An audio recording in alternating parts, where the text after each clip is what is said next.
કચ્છના ભુજોડી ગામમાં દાયકાઓથી હાથશાળ પર શોલ બને છે।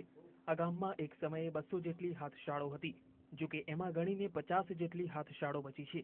એવામાં ગામના હિરજીભાઈ મંગરિયાએ આ ઉદ્યોગમાં નવા પ્રાણ ફૂંકવા અનોખો કસબ હસ્તગત કર્યો છે। હિરજીભાઈ હાથશાળ પર મલબારી સિલ્ક પર સાડી બનાવવાનું કામ કરી રહ્યા છે। આ રીતની સિલ્કની સાડી હાથશાળ પર બનાવવાનું કામ અતિ મુશ્કેલ છે। હિરજીભાઈએ પોતાની કોઠા સૂઝથી કામગીરી હાથ પર લીધી અને સિલ્કના ઝીણવટભર્યું કામ હાથશાળ ઉપર કરી રહ્યા છે।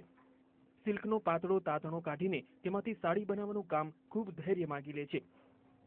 સાડી ઉપરની ડિઝાઇન કોઈની મદદ વિના હિરજીભાઈએ પોતાની કોઠા સૂઝથી તૈયાર કરી છે।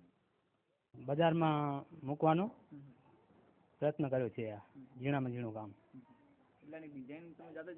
એની ડિઝાઇન હું જાતે મારા મગજમાં જ ગોઠવેલી હોય ને ગ્રાફ ઉપર કરી અને હાથશાળ ઉપર લઈ આવું। સાલ કરતા સમય એનો ઘણો જ લાગે, એટલે કે એને મહિનો દિવસ તો એક સાડીને લાગી જ જાય।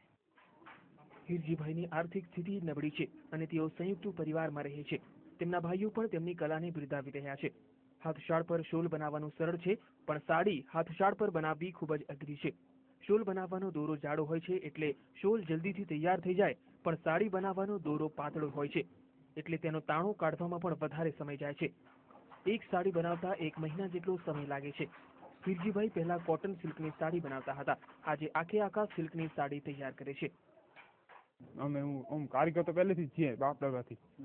હમણાં અમને એમ થયું કે કંઈક 2-3 વર્ષમાં નવું કંઈક કરીએ, આગળ વધીને કંઈક કામ આવે અમને, એટલે સાડી બનાવવાનું ચાલુ કરી।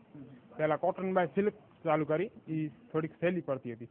પછી અમને એમ લાગ્યું કે કાંઈક સિલ્ક બાય સિલ્ક કરીએ, કોઈ નથી કરતું ગામમાં। હિરજીભાઈને હાથશાળ પર કામમાં પરિવારની મહિલાઓ પણ સહકાર આપી રહી છે।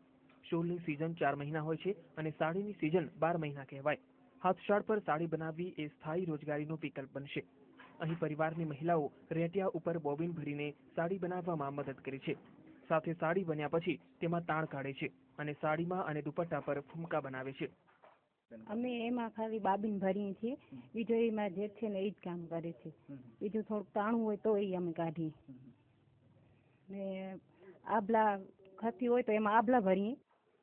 પાવરલૂમ આવતા હાથશાળ ઉદ્યોગ પર સંકટ તોડાતું રહ્યું છે અને હાથશાળ ઉદ્યોગ દિવસે દિવસે ચલણ બહાર ધકેલાઈ રહ્યો છે। ત્યારે હિરજીભાઈની હાથશાળ ઉપરની સાડીને ખ્યાતિ મળે તો ભુજોડીની શોલની જેમ ભુજોડીની સાડી પણ પ્રખ્યાત બની શકે છે। કેમેરામેન નરેશ ભુટિયા સાથે ભરત ડોડિયા, VTV ભુજ।